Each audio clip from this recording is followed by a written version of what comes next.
Hey, welcome to Pretty Well. Do you want to get to the root causes of your health concerns? Do you find yourself Googling, why do I feel this way? And looking for solutions to feel great again? I'm Lisa Smith, and I too felt exhausted, achy, and like I was aging too quickly. I wanted to look and feel like myself again, and spent way too much time and money going to practitioners, even functional medicine practitioners, and not getting results. So I became a functional medicine practitioner myself and learned how to identify and fix root causes to health issues. The good news is there is so much you can do to reclaim your wellness. In this podcast, you'll find quick, simple, and evidence-based guidance that you can easily fit into your day so your energy will be soaring, your mind clear, and your skin will return to its beautiful glow. Let's dive in.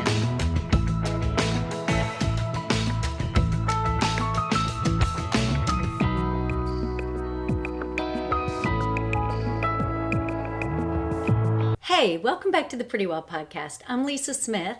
Today, we're going to start a 3-part mini-series called The Biology of Belief. We're talking about a signal that your nervous system is constantly reading. It's a signal that your immune system, hormones, and metabolism are responding to every single day. It tells your body whether or not it's safe to repair, regulate, and expand, or whether it needs to stay guarded and protected. In this 3-part series, we're going to slow the conversation way down and look at the topic of our beliefs intertwined with our nervous system, intertwined with our emotions, and how the body interprets emotions, words, and the environment long before our consciousness ever catches up. And why so many people may be doing all the right things from a nutrition, sleep, stress management, anti-aging, gut health, hormonal balancing, checking all the boxes, but are still not getting the outcomes. These 3 episodes are not about fixing yourself, and definitely not about shoulding yourself. It's about understanding how deeply your body is listening, and then how we work with that innate intelligence within every one of us, instead of fighting against it. Once you see belief as biology, everything from healing to burnout to why your body may seem like it's not cooperating suddenly makes so much more sense. I want to start with something personal.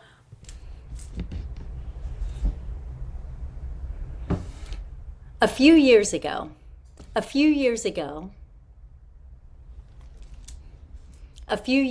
my life looked like I had it all together. My routines were solid. My work was purposeful and growing. I knew what to do from a health standpoint, nutritionally, activity-wise, supplements, all those things. But still my body felt braced all the time, ready for action. Not anxiety exactly, but feeling on all the time. Can you relate to that? Always feeling ready for the next thing. Never just settled and grounded. I remember standing in my kitchen before heading to my office one morning, holding my jasmine tea in hand, and realizing I was already 10 steps ahead, mentally preparing for all the things in my day, rather than being present. Nothing was really wrong, but nothing was actually settled either. And that's about the time I stopped asking, what is this general feeling of ugh? And I started asking the question, what is my body trying to tell me? And what's it been trying to get my attention about for so long? I had been seeing its bids for attention as problems, symptoms that I needed to fix, I needed to solve. So get this. Your body, it doesn't care how much you know. It doesn't care how much you understand about nutrition, how dialed in you are at taking your supplements, how well you follow protocols to a T.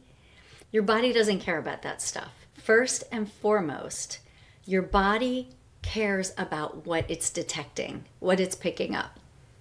Not what your dreams are, not what your intentions are, not what you're visualizing. Not any of those things, but actually what it's detecting from the environment as well as internally. Your body is asking questions like this. Am I safe? It's looking at your life through a lens of safety, protecting you from threats, pressure and stress, pace and meaning. And this is what gets lost in a whole lot of wellness conversations, protocols, and methods. Your body is making these assessments before conscious awareness ever kicks in, which means a lot of the time your body has already decided how it's going to act in a situation, and that often drives subconscious reactions, knee-jerk triggers that make us feel like we're on autopilot. But that's not a mistake. It's not a mistake of nature. It's your biology and my biology. Once we understand that, the healing and wellness conversation really starts to make sense. We often think of the body as being fragile. One poor decision away from spiraling downward. One skip day of supplements away from illness or massive nutritional deficiencies. One stressful week away from not being able to get it all back on track. We tend to think we need to do everything perfectly, from the nutrition, supplements, activities, stress management, sleep, physical activity, relationships, all those things. But good news, that's not how our biology works. The body is resilient. It's adaptive, predictive, and constantly scanning your environment, both internal and external, asking this one main question: am I safe? Am I safe to grow and expand and become more of who I'm meant to be? Or do I need to conserve, contract, and protect myself? Those are the underlying themes that set the foundation that all those other wellness lifestyle decisions rest upon. You want a solid foundation so that all the other things you're doing are building upon that.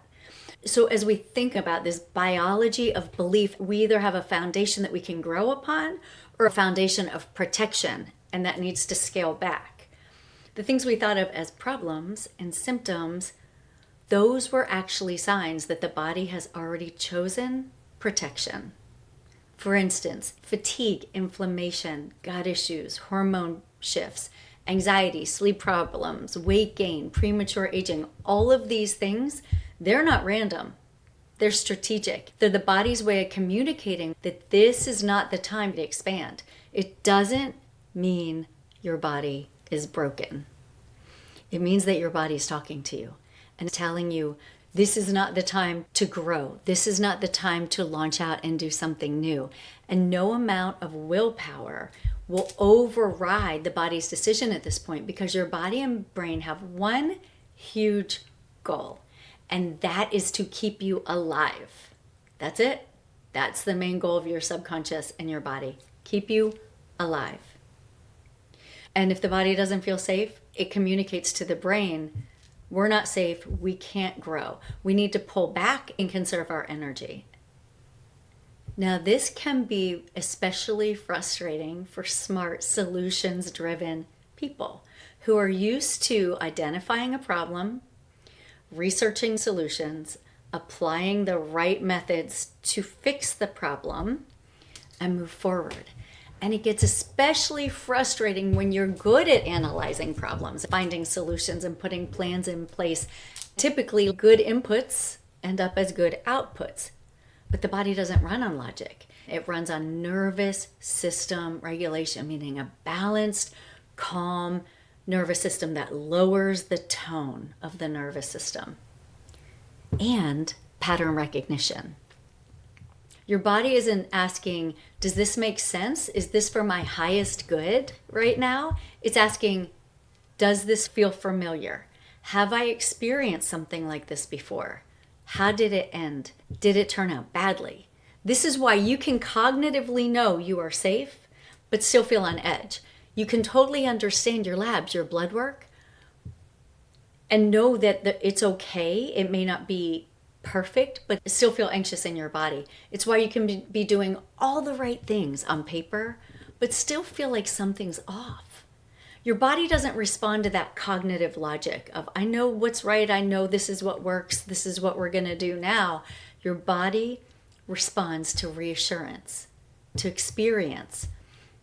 So let's talk about what changes experience and what lays the foundation, because this is the space where healing truly begins to take root. Predictability. Your body loves predictability. It relaxes when it can predict and know what's coming and know that it's okay. It's not looking for novelty, excitement, and thrill seeking.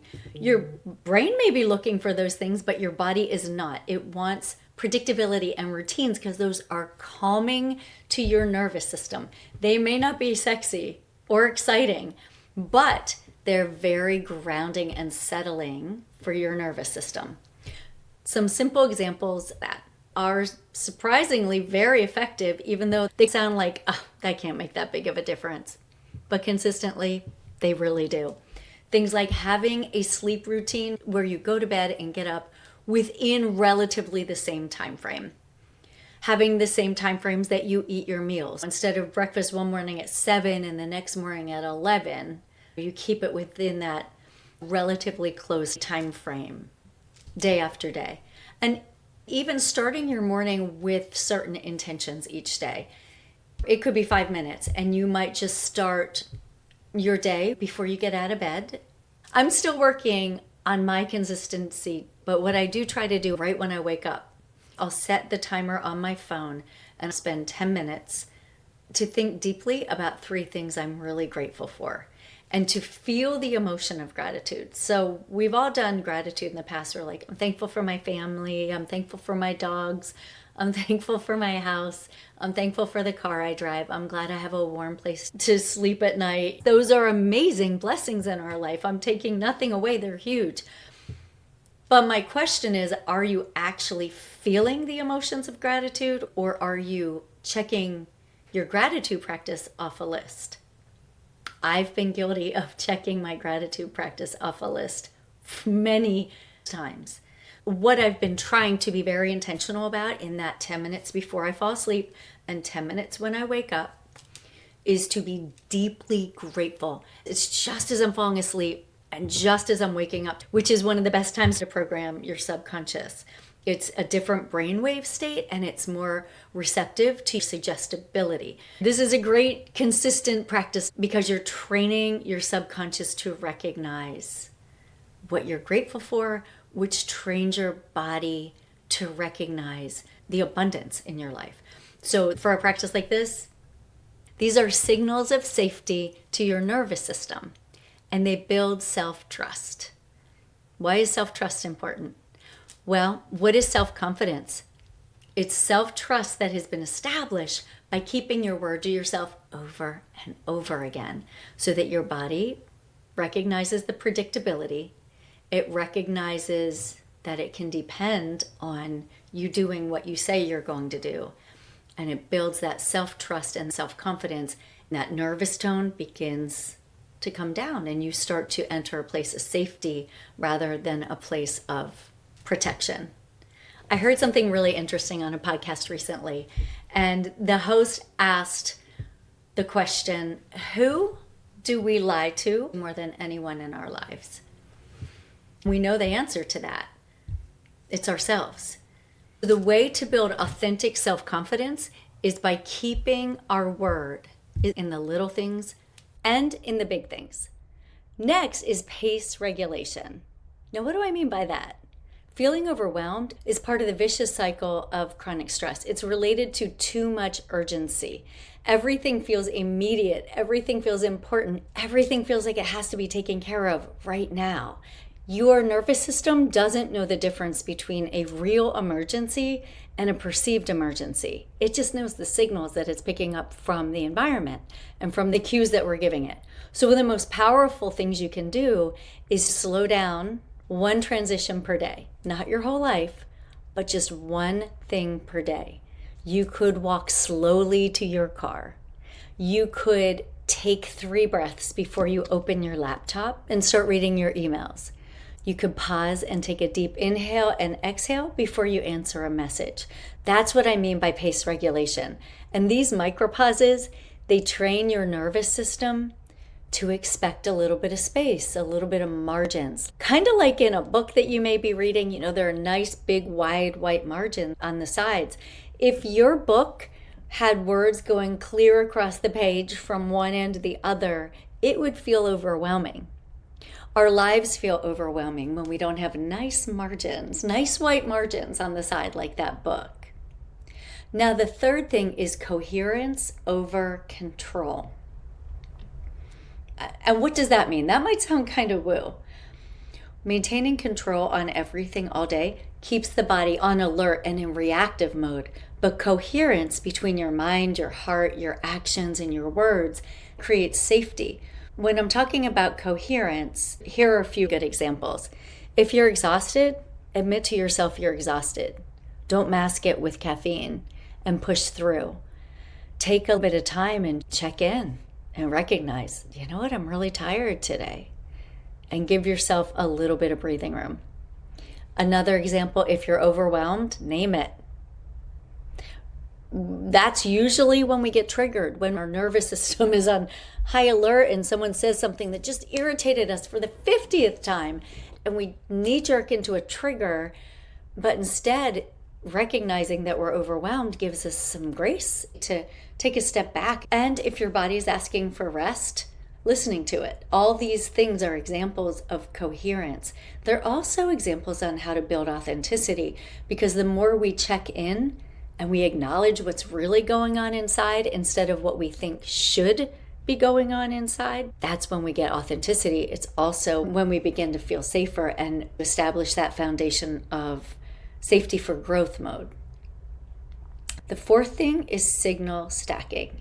Your nervous system learns from reliable repetition instead of intensity. So 5 minutes of a daily intentional practice beats out an hour of intensity here and there. That's why small daily practices like grounding, praying, meditating, journaling, or a consistent morning ritual, they begin to change physiology slowly over time. Not because they're a dramatic overhaul, but because they're reliable. And reliability builds trust. Your body's not looking for perfection. It's looking for evidence that the environment is changing. Evidence that it doesn't have to stay on high alert, on guard. And when it begins to get that evidence consistently, it begins to soften. And it begins to reallocate your energy out of fight or flight and into more of a growth pattern. And this is when true healing also begins. Now, before we go any further, if this conversation is resonating with you, I want to offer you what I think is the perfect tool for putting all these pieces in place. I created something called the Morning Mindset Journal, and I created it specifically for someone like me. I see the benefits of journaling, but I really consider myself a non-journaler. I wanted a place where I could put things like gratitude, intentions for the day, visualization, goals, my to-do list, and a little bit of motivation. I wanted it in a very fast format that would take 5 or 10 minutes, but start my day off right. So there are no big blank open pages, no expectation of writing a narrative, just short, quick prompts that vary each day for 7 days so that you can set your daily intentions before the world tries to set their intentions for you. It takes about 5 to 10 minutes, and it's designed to help you clear your focus, regulate your energy, and start your day with purpose instead of reaction. I hear from people who've already started using it that they absolutely love it. You can grab it in the link in the show notes for free. There's no catch. And try it for a week and see what shifts. And then let me know what you think of it. Now back to our show today. So what we've talked about so far is the body's identification of whether or not we're in protection mode or growth mode, and what begins to communicate safety to your nervous system. When we talk about aspects of wellness, think of it as the inputs, the food, the supplements, the activity, the sleep, all of those pieces to the puzzle, those matter for sure, but they're not the whole puzzle. There's some quieter inputs that are shaping your physiology every day, and those are the speed at which you live, the expectations you have for yourself, the quality of your inner dialogue, what you say to yourself, whether it's kind or unkind, patient or impatient, whether rest feels restorative or not. These kinds of inputs, they don't show up neatly on your labs, but they do affect how you feel on a daily basis. Your body is intricately connected to your pace. If you go too fast for too long, it starts to tighten and conserve and pull inward. Too much demand, too much vigilance, too much self-criticism, and it stays on guard and vigilant. Vigilance is not a healing state. It's a state of survival. Your nervous system is far more interested in you being able to go the long run rather than you being able to do things perfectly. And let's be clear, when I'm talking about consistency, I'm not talking about positivity. I'm not talking about overriding thoughts and taking an optimistic view. This isn't about convincing yourself you're fine and you need to push through. Your thoughts are powerful. And not only because they're your thoughts, they're also powerful because they're signals. They're signals that dovetail with your emotions. And every emotion has an impact, like a physiological fingerprint within your body. For instance, the emotions related to stress and overwhelm affect your digestion. They alter your hormones. They mess up your sleep. They negatively impact your immune function. You can see these responses by the body. It's not your body overreacting or failing you. Your body's doing exactly what it's designed to be doing. It's giving you a mirror of what's actually going on under the hood on the inside. So instead of overriding your emotions, saying, I'm fine, everything's good, I shouldn't really be mad, that shouldn't have triggered me, I shouldn't be bothered by this. Instead of that, try processing those emotions. Try being okay with them and realizing they're not something to be ashamed of. They're data, information coming in, telling you to pay attention. So I heard Gabor Mate, a famous psychologist. If you don't know him, look him up for sure. You will be amazed. But I heard him talking on a podcast about processing emotions. He was specifically talking about the emotion of resentment. And he said resentment is different from anger. Anger is fresh. It's something that happens right now based on this situation. Resentment is aged anger. It's something that has happened over and over again, and you just kind of shove it down and don't deal with it. I'm going to give you the acronym he gave in this podcast because it's amazing. And I found it to be so helpful in my life. I think you're going to love it. You can use it for any emotion that you typically kind of brush away, try to shut the compartment door on. It is incredibly effective. And the acronym is RAIN, RAIN. So if you are starting to feel something and you tend to, like me, kind of shove it away and say, I don't have time for this right now, I have other things I have to do. Instead, take a moment and sit with it and think RAIN. R stands for recognize. Recognize, identify what it is you're feeling. A is accept it. Instead of shaming yourself, thinking, I shouldn't be feeling this, that's not nice. Instead, accept it. Realize it's there for a reason. It's a mirror for something going on. I is investigate it. So now that you've recognized it, you've accepted it, you've made it safe for that emotion to be there, then investigate it. What are the roots of this emotion? What's bringing this up? And just sit with it and process it. And then N, nurture. That doesn't mean nurture rage and anger. It means nurture yourself as you're feeling this emotion. The ones we tend to suppress are the uncomfortable ones. So we tend to not feel nurtured. Realize it's a gift. It doesn't feel like a gift, but it is. It's a mirror. It's there to give you information. That RAIN acronym is also, if you've ever heard anyone talk about integrating emotions or shadow work or any of that stuff, we have these pieces of ourselves that we don't like and we don't accept them. We're human. Every human has pieces of herself or himself that we don't necessarily care for. Sometimes we see them in other people and we really don't like them. We tend to not like those people because they are outwardly expressing things about ourselves that we don't really like. But once we begin to integrate them, which basically is the RAIN acronym, once we begin to do that and make them safe to be in us and realize it's okay, we're very multifaceted humans who are complex and there's a lot going on, and that is by design. And once we begin to accept those emotions and we don't shunt them and sever them and put them in a closet and shut the door, now we begin to live more authentically, more joyfully, and from that place of safety and growth. This quiet shift changes everything. It goes from, how do I fix this in me, to what is this telling me? What is this mirroring about me that I could learn more about? It brings up curiosity, listening, and cooperation. And now it shifts you from thinking your body is causing you these obstacles that you need to work on and fix, to your body as an active participant in getting to that next stage of life where you begin more growth. There are 3 very simple ways to do this. 1, slow down part of your day on purpose. I already mentioned that even if you just slow one thing down, you're beginning to build trust in your body and your nervous system. 2, speak to your body like it's on your side. You are going to love the next episode where I'm talking about the power of words and Dr. Masaru Emoto's work on water and words and frequency. It is mind-blowing. But anyway, speak to your body as your ally, not your adversary. And 3rd, choose consistency over intensity. Now just pause for a second and think about what happens to your body. Just put yourself in a situation recently where you suppressed emotions. You didn't want to appear bitchy, overreactive, easily angered or triggered, so you shoved it all down and you really didn't deal with it. Just sit with that for a second and see how your body feels.